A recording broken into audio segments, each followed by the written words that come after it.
Hey folks, Will here. Welcome back to another Poem Master video, and today we're going to talk about the Legendary Arena that's dropping later tonight, which is definitely going to be, much harder than what we've experienced with the Palkia Legendary event. Like, damn, they really toned down the difficulty. I mean, we do have full. I mean, I know what they're doing. They kind of want to make the grind stages easy to complete so people could just skip ticket them and then make the more harder stages, say like the full force battles and stuff, right? So, anyways, let's talk about the Latios Legendary event, which does seem like it will be definitely much more difficult than or at least more complicated than the last two legendary arenas, which are more. I mean, both of them weren't like easy, but once you get a set strategy, it's not hard to execute and defeat them, right? So, anyways, as for mostly anything in this game, right? So, first of all, a quick note on the weakness. It changes its weakness, and it does have like 3 units instead of like the regular one, right? So it has two sides, has a Salamence and a Dragonite on the sides, and then it's weak to it's weak to Dragon, but then after you take the bar out, it changes its weakness to Ice. So that's something to keep in mind, right? So some other stuff that we do want to talk about, right, is the moveset the opponents have. The moveset the opponents have are actually quite problematic because there are some of these that do like real damage, like really like Draco Meteor, Psychic, all do really good damage. As for like the sides also like have like good damaging moves as well. Hurricane from Dragonite. I mean, AoE moves, Icy Wind, Surf, Heat Wave, they generally don't do it because it's spread damage. It's not as threatening, but they do good damage as well, right? Also, Salamence got Stone Edge. Rockslide, Earthquake are annoying as well. So these are definitely problematic. So let's look at the passives as well. Latios' initial passives: Grand Entry 3, Wise Entry 3, and Lesser Poison 10. So that's plus 3 special attack and plus 3 special defense at the beginning.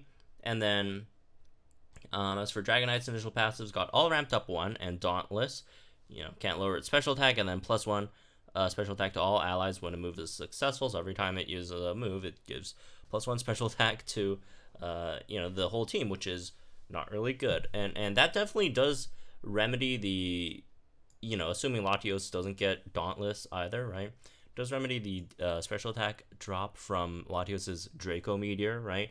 As for Salamence's passives, you got Berserker 2, plus 2 attack to self when move is successful. Terrify 1, that's basically Intimidate. And then Headstrong, where its attack can't be lured. So even though they did mention about, you should probably bring AoE moves to take out the opponent's team because there's, more than one, which does make sense, and that's fine, right? It might be a better idea to focus down some of these sides first, because these sides are like slightly problematic because, Dragonite, every time it uses a move, it gives, plus 1, right? And that's obviously not really good for us because, like, these moves already hit hard. That's just gonna make it hit harder, and you don't want that to happen, right? So you might have to try to deal with Dragonite first. And Salamence is probably is pretty problematic as well because, like, Berserker gives plus 2 to itself, so it builds up much quicker. And like, here's the thing with these movesets as like Stone Edge, Hurricane, right, Draco Meteor as well. Like, these are all like low accuracy moves. However, Latios does have telekinesis, and very likely what I think is going to happen is very early on Latios will start with telekinesis so that your tank cannot evade the moves, and then after that, Draco Meteor, Hurricane, Rock Slide as well, Stone Edge, they won't miss you anymore, which is very problematic. So that's what the opponents generally will be doing. So now let's talk about some, units that you probably, actually, there's more to talk about what you want to avoid to use than to use, right? Because looking at this list, there's a lot of different types. You got Dragon type, Ice type, Psychic type, Electro type, water type, flying type, fire type, rock type, ground type. You got a lot of different type of moves that we will be dealing with, right? So when picking out our tanks, that should be a point of focus, that you don't pick something that is weak to these types, right? And also for your striker, probably don't want to make it weak to ice. Well, I mean, ice is a special situation, but stuff like water, fire, ground, rock, or whatever, right? Because especially since most strikers can't take too many hits. So let's talk about our. You know what? Let's talk about our striker first. Strikers, we're gonna have, obviously, mainly gonna be dragon and ice type strikers. In terms of dragon type strikers, again, the same thing, right? I mean, all of these are, well, except for Salamence. I guess Salamence doesn't really do damage, but all of these are good that do damage. Yes, even Rayquaza. Rayquaza does really, really good damage if you invest into it. But obviously, there are other cheaper options. Cyrus is a much cheaper option, right? And these are all good. There are a few slight issues. Rayquaza weak to rock. Dragonite and Haxorus weak to ice. So you'd have to, sort of watch out for that. Especially Dragonite, since Dragonite, if you are using Now or Never, right? And if you get unlucky and then they use Icy Wind right after you use a Now or Never, and you get caught into that will obviously not work out very well for you. So do keep that in mind as well when you're using Dragonite. But yeah, these, again, generally fine for the most part. Dragon type, offensively, it's fine. Ice type is slightly problematic since we don't have too many ice type strikers. It's only Dugong and Alolan Sandslash, which both of them are very, very good, right? And this is what I think what they're trying to do here, making it change type, is, because they've been seeing a lot of folks doing, 3v1 runs with the previous two Legendary Arenas, and I think they kind of wanted to up the complexity of this, so folks aren't just using one team to clear, although I would guess folks would probably still eventually find some way to clear it with one team, right? But they are trying to make it for at least the average player base, or general player base, to make them think a bit, harder about some teams that they want to bring, and not just clear it with one team. Maybe at least use two teams, right? But yeah, for the ice type strikers, Dugong, Sandslash, all really, really good. Obviously, Alolan Sandslash not very accessible. Dugong more accessible. Dugong's fine, especially if you guys did, either use 3-star move or 3-star striker candies on this thing. And if you haven't yet, if you've got some stored up and you're having trouble, then definitely, investing into Dugong's not a terrible idea. Dugong's grid is not the best, but it's serviceable. It does the basics. You got, Icy Wind power ups, Icy Wind accuracy, Icy Wind move gauge refresh.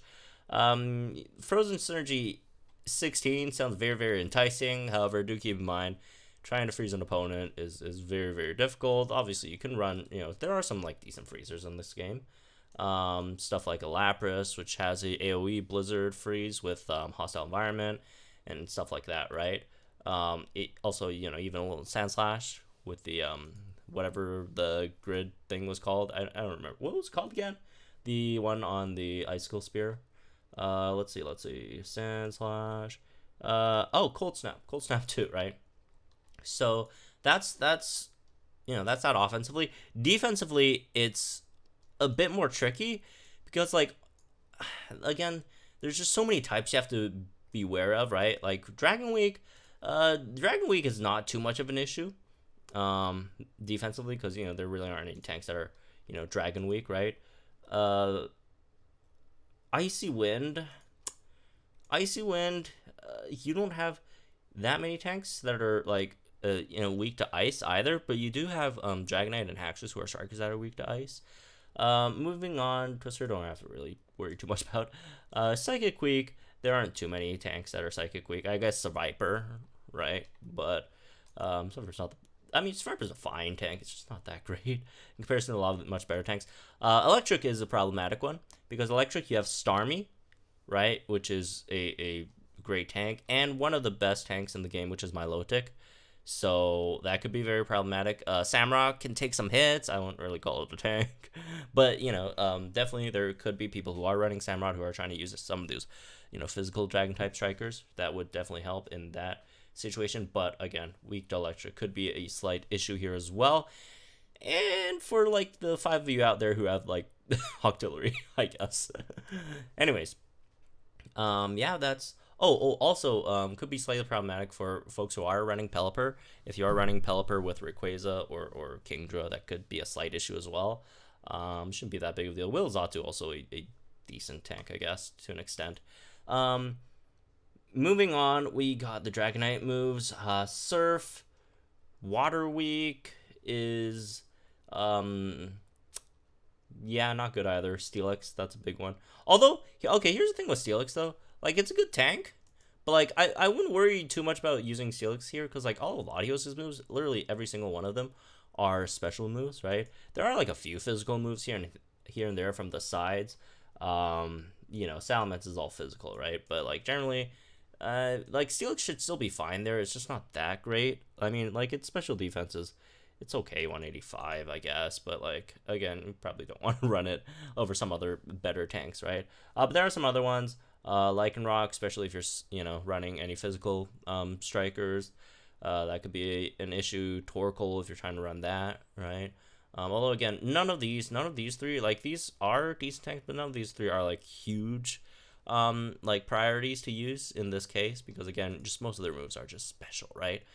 Moving on, Hurricane, Flying Weak. We have a semi big one, which is Rosa, right? For the folks who really don't have too many other tanks to use, I guess you could use Rosa, but or would be trying to use Rosa, but again, Rosa weak to flying, problematic, right? Moving on, Heat Wave, Fire Weak, Vileplume. That's a big one, definitely. Vileplume, Aegislash even, right? Meganium if you're trying to use that. I guess those are most of the big ones here that are Fire Weak, right? Moving on, got Earthquake. Actually, well, if you guys are using Pikachu, that could also be an issue because, like, even though you're not tanking with the Pikachu, but some folks bring Potion Chew for the potion, obviously, which is really great. But Earthquake AOE could be slightly problematic. As for others, I don't remember any other big ones. If you're bringing, I mean, Delphox shouldn't be that big if you just keep on putting them to sleep, right? So yeah, that's a fire type weakness, and then we got Stone Edge and Rock Slide, which are obviously rock type. Rock type, you also have that extra issue with the non-tanks, right? So if you're trying to run, I guess one of the fire type strikers, Hilda or I almost said Ethan, but I don't think a lot of people would be running Ethan. Red, I guess, is the other big one, right? If you're trying to run it with Rapidash, that like Rock Slide AOE hitting both your Rapidash and your like Red or Hilda could be ouch, right? As for some other ones, Masquerades, that's another tank. Swana's the big one here, right? Obviously Swana could like remedy that because there's so many potions, all that stuff, defense up. Again, Rayquaza suspect over here as well. So also again, Red as a striker, not obviously as a tank. But yeah, these could be problematic. Obviously, there are remedies to like some of these, right? Because like Salamence and Dragonite, they are sides, so like some of these AOEs, they can be dealt with if you just take them out earlier, right? Because I'd assume they let's see, like they're all like normal in terms of their HP gauges, right? Obviously, you can't exactly see how much HP they have, but yeah, they shouldn't be as tough as Latios to take down. So like even if you really do want to use some of those tanks, you could definitely go for that. As for the ones that we don't have to worry about, right? There definitely are some really, really good ones that we still have options for, right? Let me just find them all out over here on weak to normal. I think these are all of them, right? Onyx is a solid one. Although, again, a lot of special moves. It's fine, but I'm not sure if I would use it as a main tank. Nose Pass is another really solid one. If you guys need that. Dusclops, that's a good one. Could take some hits. Salamence is great, especially defensively. Delibird, that's a fine one. Like, none of these are like huge tanks because they don't really have healing, but we do have some with Rotom, Uniclus, and Meowstic. Glalie as well. These are really powerful ones. Oh, Stoutland. Forgot about Stoutland. Like, this row over here, these are really solid tanks for this stage since they're not weak to really anything that they output. Liepard as well. Liepard, especially if you have a lucky skill on that. Leaf is fine. Metagross if you want to run a tank Metagross. I don't know. Mew, that's another big one if guys do have Mew. And Dawn, that's another big tank. Like, a lot of these are still available. Heliolisk, Alakazam. But yeah, you got some really good options here, despite all the ones that they are kind of taking away. Again, you could still use tanks that are going to get hit super effective, especially, if it's only weak to the side ones. Shouldn't be that big of a deal as long as you clear out the sides quick enough. But do keep in mind, don't gamble with the super effective. Like, the super effective damage multiplier is just so you don't want to deal with it, right? Just play it safe. Just use like weak or a non super effective units against them. Defensively, right? It should do much better, and it's not like we have a shortage of those types of units, right? A lot of really great units that aren't weak to, again, the plethora and a variety of move types that the opponent is using, right? So anyways, that's for this one. Hope you guys enjoy. Let me know what you guys think in the comments down below. Like and enjoy this video. Subscribe to the channel for some more Pokemon Masters content. Tonight, at Reset, I will be summoning live for the Lance and Dragonite banner. I still need 2 more copies for that, so I'll be summoning on that. So tune in for that, and I'll see you guys in the next one.